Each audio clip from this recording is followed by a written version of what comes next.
Muy buenas tardes, queridos hermanos. Es un privilegio poder estar aquí en la casa del Señor.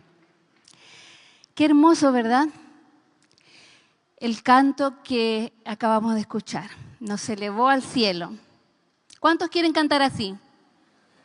Amén. Pero no se preocupen, vamos a poder cantar así en el cielo. Pero podemos ir practicando, ¿verdad? Toda nuestra vida, mientras el Señor nos dé aliento, es para practicar, para ese gran coro celestial donde todos vamos a cantar. Donde todos vamos a cantar, digno es el Cordero, digno eres y bendito sea el nombre de nuestro Señor. Todos vamos a cantar y se van a cumplir el deseo de muchos, porque yo tengo una amiga que siempre me dice, ay, ¿cómo me gustaría cantar? Me encantaría poder cantar, es algo, un don que quiero que el Señor, y he orado por ese don y no lo tengo. Yo le digo, en el cielo, amiga, en el cielo vamos a poder cantar hermosos cánticos como estos que acabamos de escuchar. Gracias por ese hermoso cántico que nos elevó al trono de Dios. Soñamos generalmente todos los días y todas las noches, generalmente. Algunos soñamos despiertos.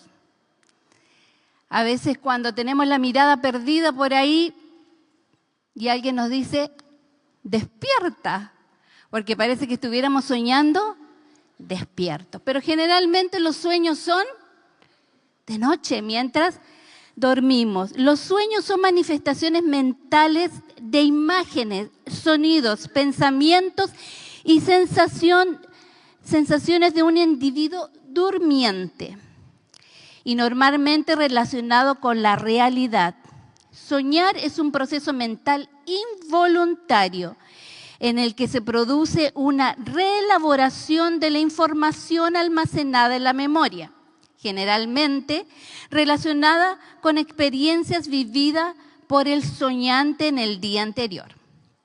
Los recuerdos que se mantienen al despertar pueden ser imágenes, un sonido, una idea, etc., o muy elaborados. Una vez mi hija me dice, mamá, soñé esto, pero me habló de un sueño completo. Yo le digo, ¿y te acuerdas de todo el sueño? Sí, me dijo, lo tengo aquí vívido. Despertó y su sueño estaba claro, de principio a fin.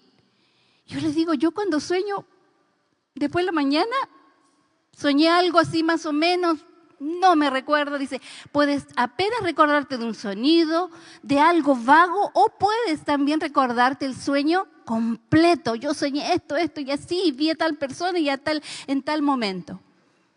Es interesante esto de los sueños. Alguien dijo acertadamente alguna vez, quien deja de pensar es porque ha comenzado a morir.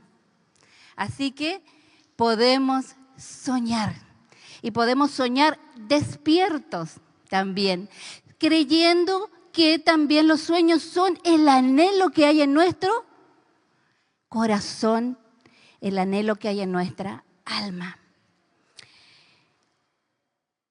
En esta mañana vamos a hablar, ya tarde, vamos a hablar de la iglesia de mis sueños, que puede ser también la iglesia de tus sueños, porque podemos soñar con una iglesia ideal, que puede ser esta, tu iglesia que tú estás visitando hoy o que eres miembro activo de esta iglesia. La iglesia de mis sueños es una iglesia que existió en el primer siglo de la historia de la cristiandad. Una historia magnífica de una iglesia que era una iglesia viva, pero algo sucedió en el tiempo que transformó a esta iglesia en una iglesia más nominal. La iglesia cristiana vivía compartiendo a Cristo, vivía el cristianismo práctico del día a día. La gente veía a un cristiano y era como ver a Cristo. La memoria de Cristo estaba en la mente de todos los seguidores de Jesús a través de las historias de la Biblia, las historias contadas por sus propios discípulos.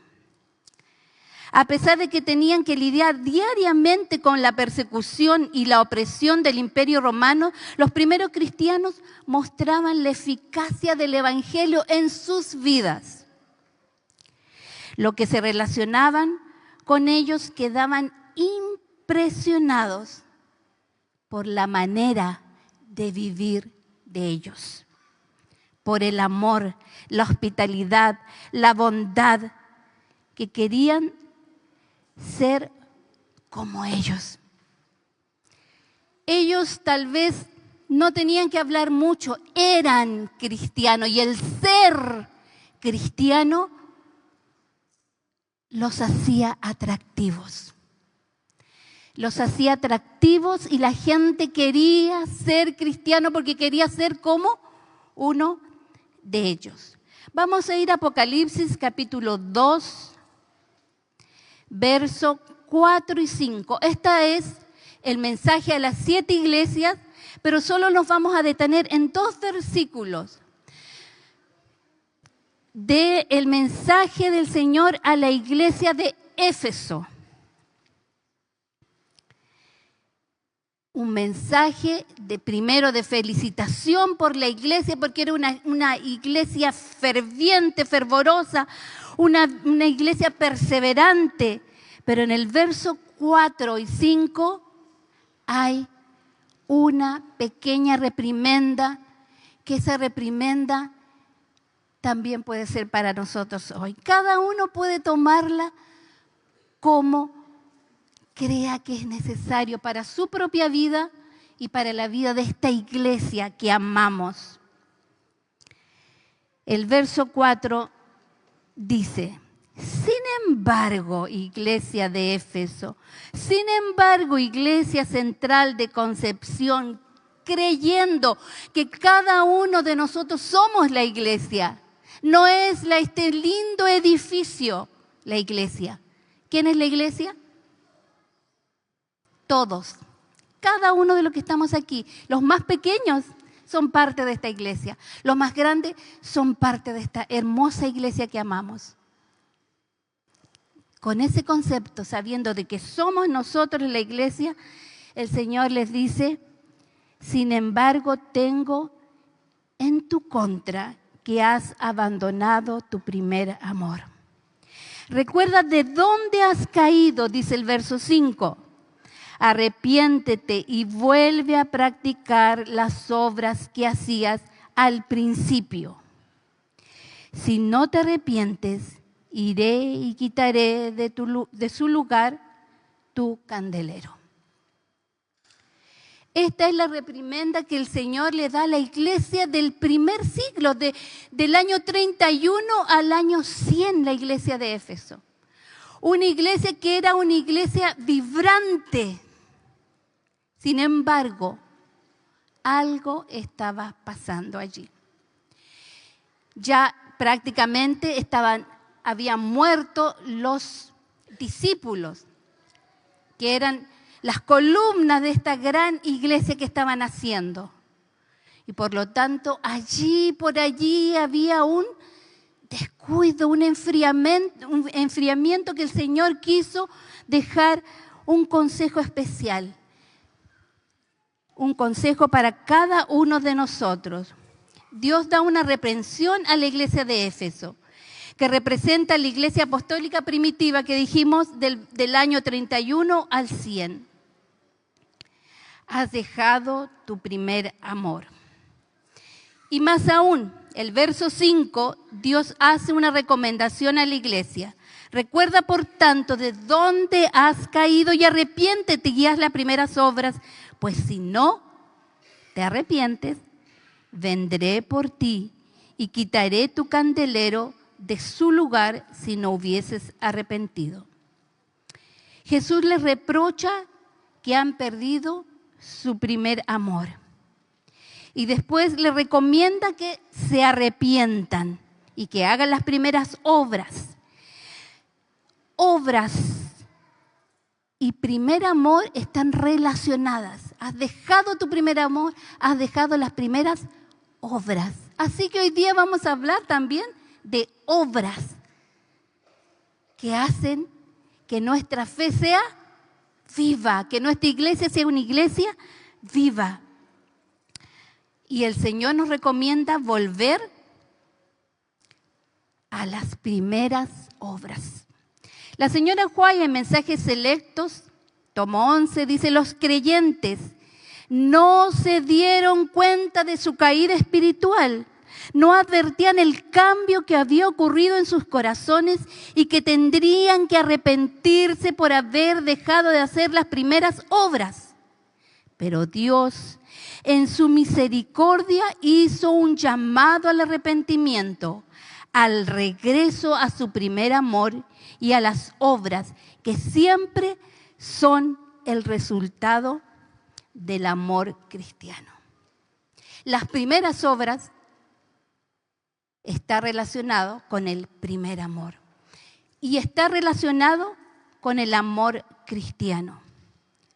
¿Cuáles fueron esas primeras obras?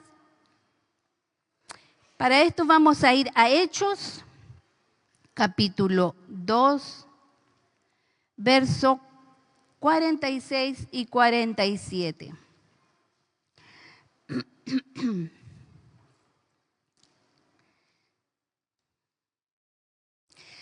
Hechos, capítulo 2, versos 46 y 47. No dejaban de reunirse en el templo ni un solo día. Estoy leyendo la versión NBI. La suya puede estar un poquito diferente, pero es el mismo mensaje central. No dejaban de reunirse en el templo ni un solo día. De casa en casa partían el pan y compartían la comida con alegría y generosidad, alabando a Dios y disfrutando de la estimación general del pueblo. Y cada día el Señor añadía al grupo los que iban a ser salvos. Aquí está claramente cómo vivían los primeros cristianos. Discrepa un poco en la manera como nosotros hoy día estamos viviendo nuestro cristianismo. Como iglesia, yo, tú y cada uno de ustedes, ¿cómo estamos viviendo? Hay algunos factores aquí en estos textos que me llaman poderosamente la atención. Primero, no dejaban de venir a la iglesia, ¿cierto? Aquí cada uno sabe dónde aprieta el zapato, ¿verdad? No dejaban de reunirse en la iglesia. Tenemos diferentes tipos de actividades en los cultos sabáticos y durante la semana. No dejaban. Tú que eres parte de esta iglesia, ¿cuánto eres parte de esta iglesia durante la semana, fuera del culto sabatino de mañana? Eso cada uno se responde. El siguiente dice: ni un solo día se dejaban de reunir. De casa en casa partían el pan y compartían la comida con alegría y generosidad. En el tiempo hebreo, en el tiempo en que se escribió la Biblia, el comer es algo muy importante. Creo que no ha cambiado en nuestro tiempo. La alimentación, el compartir una mesa, sin duda alguna todavía es importante. Dice que los grandes negocios de la vida se sellan en una mesa bien servida. Cuán importante era que ellos se juntaran y pudieran compartir el pan. Estas fueron las primeras obras de la iglesia cristiana naciente. Tiene que ver, queridos hermanos, 100% relacionamiento. Si ustedes se dan cuenta, lo que ellos hacían era relacionarse. Y creo que nosotros poco a poco estamos perdiendo esto de relacionarnos como miembros de esta iglesia, como miembros de nuestra iglesia.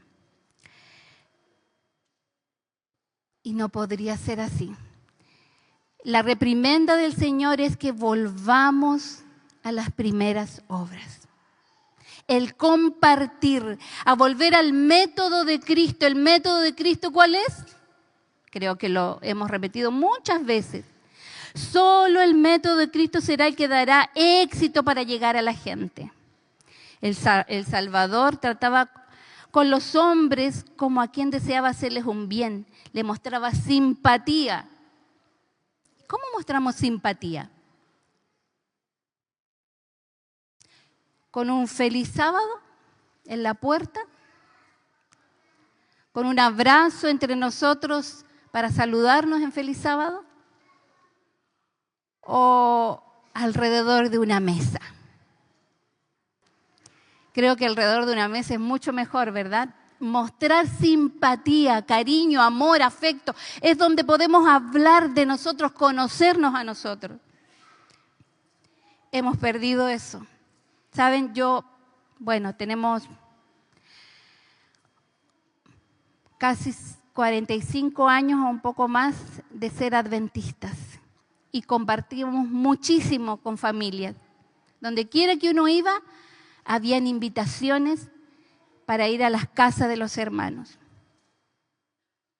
Y saben, hemos estado perdiendo eso. ¿Cuál fue la última vez que fuiste a la casa de un hermano de tu iglesia? Que no sea tu familia, porque la familia, decimos nos juntamos para almorzar el sábado. Que no sea tu familia. Que invitaste o que te invitaron. ¿Cuál fue la última vez? ¿Cuál fue la última vez que nos reunimos a almorzar como clase de escuela sabática? Algunos tienen ese buen hábito de hacerlo periódicamente porque es la única manera de conocernos. No hay otra manera. No hay otra manera. Y el Señor dice que se acercaba a las personas, se ganaba la simpatía. Y no hay otra manera de ganarse la simpatía. Dice que cuando las personas llegan a tu casa y son capaces de abrir tus refrigeradores, ¿por qué? Hay mucha confianza de llegar y abrir tu refrigerador y estar allí compartiendo. Hay confianza y podemos juntarnos para compartir. Y el Señor atendía las necesidades, se ganaba la confianza y después le decía, sígueme a las personas. Nosotros a veces hacemos al revés. Queremos que las personas sigan a Jesús y después, si es que llega la oportunidad, vamos a confraternizar. El más grande sermón que podamos dar hoy, en una época tan difícil de predicar el Evangelio, es que seamos buenos vecinos, buenos hijos de Dios.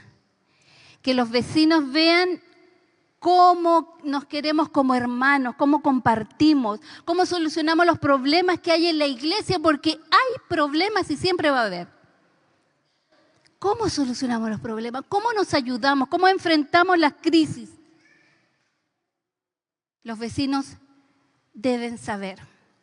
Es la mejor manera de predicar el Evangelio hoy, en el mundo en que estamos viviendo. Mi familia, alguna vez conté este testimonio, toda mi familia era de Santiago, específicamente de los Andes. Mi mamá, pero estaban viviendo en Santiago, y mi familia en ese entonces tenía 8 hijos, mamá, papá y 8 hijos. Y viajaron hasta Arica. Yo nací en Arica, soy la 9ª hija. Y los 8 hijos viajaron en ese tiempo en barco, porque no había otra manera, no había la 5 Norte que hoy tenemos, ni había aviones, así que en barco hasta Arica. Y allí fuimos a vivir en una población que se llama la población Arica. Pero pasaron muchas cosas en ese entonces, hasta que yo nací. Y el Señor, de una manera maravillosa y providencial, nos hizo ir a vivir al lado de una familia adventista. Porque mi mamá fue dejada, abandonada por mi papá con 9 hijos. ¿Ustedes pueden imaginarse la situación caótica en que estaba nuestra familia? Pero no solo eso, sino que estábamos desvinculados completamente con la familia. No teníamos parientes cerca, todos estaban en Santiago y en los Andes. Así que no había un tío, un abuelo, un primo. No había nadie quien pudiera extenderle la mano o sostener a mi madre, que estaba sufriendo, obviamente, por la situación de abandono. Con 9 hijos. Pero nos colocó el Señor al lado de una familia adventista. Esto hizo la diferencia, toda la diferencia en la vida de mi madre, porque esa vecina que supo fue constantemente a la casa para ver cómo estábamos, cómo nos podía ayudar, y comenzó a hablarle del amor de Jesús. Mi mamá se aferró con todo al Señor, y esa fue la salvación de mi madre y la salvación de nosotros, sus hijos. Y hoy tenemos 3 generaciones ya sirviendo al Señor. Tenemos, mi mamá, bueno, ya falleció, tiene nietos pastores. Todo porque hubo una familia al lado que les habló en forma práctica del amor de Jesús. Y no solamente a esta familia, sino a la otra familia de los 2 lados, fue predicado el Evangelio, y las 2 familias hasta el día de hoy son adventistas. ¿Cómo puede ser mi influencia allí donde el Señor me puso para vivir? Como adventista del 7º día de la Iglesia Central de Concepción. ¿Será que uno dice, uy, han pasado ya 1 año y nadie se acercó a mí en mi población, nadie sabe que soy adventista? ¿Cómo podemos acercarnos? Señor, danos sabiduría. Oremos al Señor, danos sabiduría. ¿Cómo puedo entrar en contacto con mis vecinos? Mis vecinos deben saber que allí hay un hogar adventista. Y lo que involucra eso, un servicio en entrega, en amor, en estar allí cuando te necesitan. La más grande predicación. Gandhi dijo estas frases que son muy conocidas. Los cristianos tienen un excelente líder, pero Cristo tiene malos seguidores. Alguien que no era cristiano, ¿cierto? Y en otra ocasión dijo, yo sería un cristiano si no fuera por los cristianos. O sea, ¿cuál es el testimonio que nosotros estamos dejando en nuestro entorno, en nuestra familia, partiendo de mi familia, que es la primera iglesia, partiendo de mi familia y después extendiéndonos hacia nuestros vecinos y en nuestra vecindad? ¿Cuál es el testimonio que alguien puede decir, si esto es ser adventista, no quiero? Gracias. Que alguien pueda realmente valorar lo que es ser un cristiano. Si peleamos y discutimos y que tenemos mucha diferencia entre nosotros y del desamor, el creer que somos mejores que otros o que somos alguien importante o superior a otros, nos hace separarnos y tener distancia. Debe haber entre nosotros abundancia, cortesía y amabilidad. Esto es evangelismo. Es querer ganar también a los que están a nuestro alrededor. La sierva del Señor en Testimonio Selecto, tomo 5, página 263, dice, si quisiéramos humillarnos ante Dios, ser amables, corteses y compasivos, se producirían 100 conversiones a la verdad allí donde se produce una ahora. 100 conversiones a la verdad. ¿Cuál es el proyecto y el plan de evangelismo que ella menciona? Si quisiéramos humillarnos ante Dios, ser amables, corteses y compasivos. Pastor, esta es la estrategia evangelística de este año y del próximo. Dice que 100, pastor, 100, donde se bautiza uno, dice habrían 100 convertidos. Algo no estamos haciendo. Cada uno piense, ¿qué es lo que no estamos haciendo? ¿Qué estamos haciendo mal? ¿Cómo podemos mejorar? Esta debe ser nuestra meditación hoy. El Señor nos exhorta en Apocalipsis 2:5 a arrepentirnos por haber dejado el primer amor y nos pide que volvamos a mostrar su amor. El amor es algo imperativo de acción constante. Si no nos arrepentimos, Jesús dice que vendrá y quitará tu candelero de su lugar. Siempre el candelero se ha significado como es la lámpara, es la palabra de Dios y también simboliza a Jesús. Yo soy la luz del mundo. Dice que nos va a quitar la luz. Ya no vamos a brillar. No vamos a tener Jesús en el corazón. No tenemos que poder proyectar nuestra luz.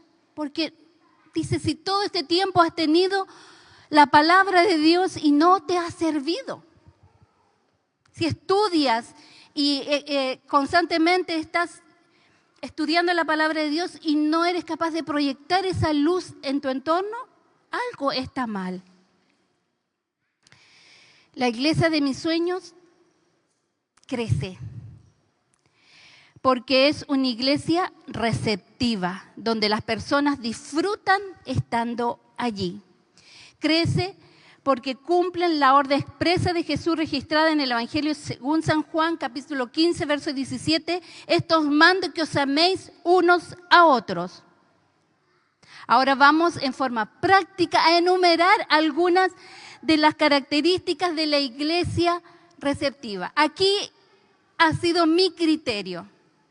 Ustedes pueden hacer una lista, cada uno, de su iglesia ideal. Yo quiero una iglesia ideal porque quiero pertenecer a una iglesia como en los tiempos apostólicos, que tenía el primer amor. Tengo 10 puntos, que los voy a solamente mencionar, que tú puedes hacer tu propia lista. ¿Cuál sería la iglesia de tu sueño? Mientras tanto, yo nombro los 10, voy a pedir a un pianista, cualquiera, son todos magníficos, un pianista pueda ir tocando una música de fondo, suave. Alabamos, el primer punto, alabamos de todo corazón a nuestro Dios. Hermanos,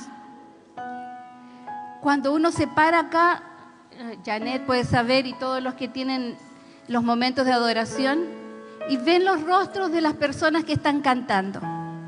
¿Qué vemos? Personas con el celular, conversando, bostezando, soñando. No se conectan con la adoración. La iglesia de mis sueños es una iglesia que adora con todo el corazón. ¿Por qué? Porque tenemos un Dios magnífico, un Dios todopoderoso, un Dios maravilloso. Es lo mejor de nuestra vida. ¿Por qué no alabar con todo nuestro corazón? ¿Por qué no expresar nuestro amor a Dios a través de la alabanza? Son momentos sagrados que a veces pasan como relleno de algún programa. Número 2, la oración es una experiencia personal. ¿Cómo puede ser una experiencia personal? Nadie ora por mí. Que mi iglesia tenga un momento, y esto puede ser apenas una sugerencia en la programación. Vamos a orar así. En estos momentos, cada uno va a decirle al Señor cuánto lo ama. ¿Cuántos amamos al Señor? Levanten su mano, fuerte, bien arriba. Díganselo en un minuto, mientras el piano toca. Cerremos los ojos y cada uno ore.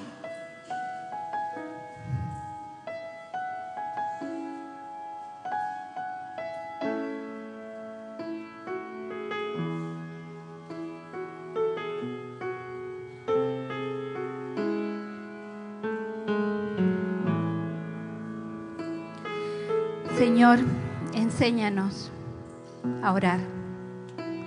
Enséñanos a que la oración sea algo vivencial, práctico, que todos podamos participar en estos momentos tan sublimes, en las horas sagradas del sábado, para orar también en tu iglesia. Gracias por esta oportunidad que nos das de poder abrir nuestro corazón y decirte cuánto te amamos. En el nombre de Jesús, amén. La oración es una experiencia personal. Nosotros estamos acostumbrados a que alguien ore. Y está bien, tiene sus momentos. Pero no oramos nosotros y cada uno. No cambia nada. Un momento donde podamos abrir nuestro corazón de manera personal. Tiene acceso a todas las instalaciones, la iglesia de mis sueños tiene accesos en todas las instalaciones de la iglesia, pensando en las personas que tienen problemas de movilidad reducida. 4, siempre estamos pensando cómo mejorar. Tú, porque tú eres la iglesia, no una comisión. Cada uno poder pensar, ¿qué puedo hacer para mejorar como iglesia, mi entorno? ¿Cómo mejorar? Siempre está, esa iglesia de mis sueños siempre piensa en mejorar. La número 5, no hay necesitados en la iglesia porque todas las necesidades fueron atendidas. Los miembros tomamos la iniciativa. Cuando hay necesidad, es necesidad de todos, ¿verdad? Yo sé que es así en nuestra iglesia. Yo sé que es así.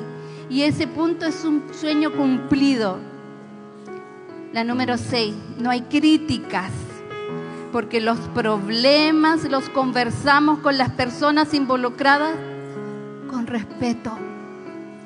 No decimos, ¿sabe qué? La hermana tanto me dijo. No estamos... Si hay algo que sucedió, algo que me molestó, algo que está mal, algo que me hizo bulla, voy y le digo, ¿sabe hermana? ¿Sabe hermano? Esto me molestó tremendamente. Pucha hermana, lo siento, no fue mi intención. A veces, generalmente son malos entendidos. Y voy y le digo, no hay problema. Vamos a dejar todo en paz, oremos. Y todo lo resolvemos con la persona que sucedió el problema. No estamos diciendo, ¿sabes qué? El hermano me dijo esto, me miró de esta manera o me dijo esto, y vamos comentando y esto crece como una bola de nieve. Paramos ahí con la persona y vamos y lo conversamos con cariño. Esa es la iglesia de mis sueños. Somos amables y corteses con todas las personas. 8, nos reunimos como iglesia para almorzar. Yo puse aquí, cuando hice este sermón, por lo menos una vez al trimestre. Pero esta iglesia tan grande es muy difícil. No me imagino un almuerzo tan grande donde todos estén invitados a comer al mismo tiempo. Pero se pueden organizar por clases de escuela sabática, por ministerio. de acuerdo a lo que ustedes crean conveniente, pero júntense a almorzar. Eso es bueno, nos hace bien. Y con periodicidad, no decir, bueno, una vez al año. No, es muy poco.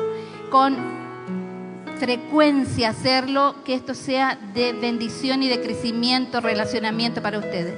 9, pensamos e invertimos con cariño en los niños y en los adolescentes. Yo creo que este sueño también está cumpliéndose en la iglesia.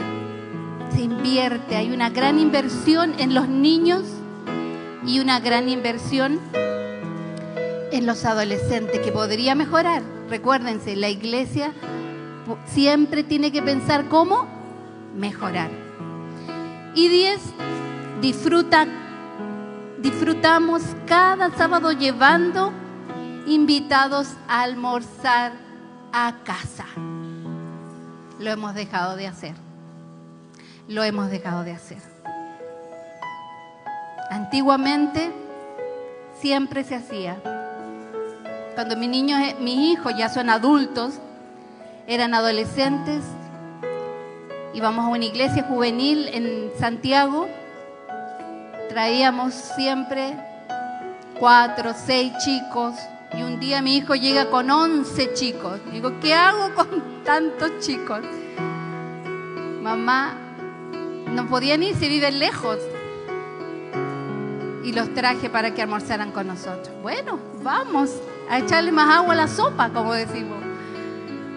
Así que es algo que debemos practicar. Nos hace bien, hermanos. Nos hace bien compartir e invitar a la gente a almorzar. ¿Quieres ser miembro de esta iglesia ideal? ¿Cuántos quieren ser miembro de esta iglesia ideal? Eso está contigo. Depende de tu apertura en poder hacer algunos cambios. Los cambios pueden demorarse generaciones, 10 años, 20 años. Pero ¿por qué no comenzar? ¿Por qué no comenzar a cambiar las cosas que se pueden cambiar? Mejorar lo que se puede mejorar. El llamado es para ser parte de ese cambio. Tú y yo seamos parte de ese cambio de una iglesia que vuelve al primer amor, donde se reunían y tenían todas las cosas en común. ¿Y qué pasaba? Todo el pueblo quería ser como los cristianos de la época. Dios nos pide volver al primer amor. Comienza contigo. Comienza con querer hacer un cambio a la vez y ser parte de la historia de un cambio de actitud en tu iglesia para una iglesia más amorosa y receptiva. Ya somos, yo creo que somos una iglesia cariñosa. Esta iglesia encuentro que es una iglesia cariñosa, pero podemos mejorar. Que Dios les bendiga y nos haga parte de este gran cambio para reavivar ese primer amor. Amén.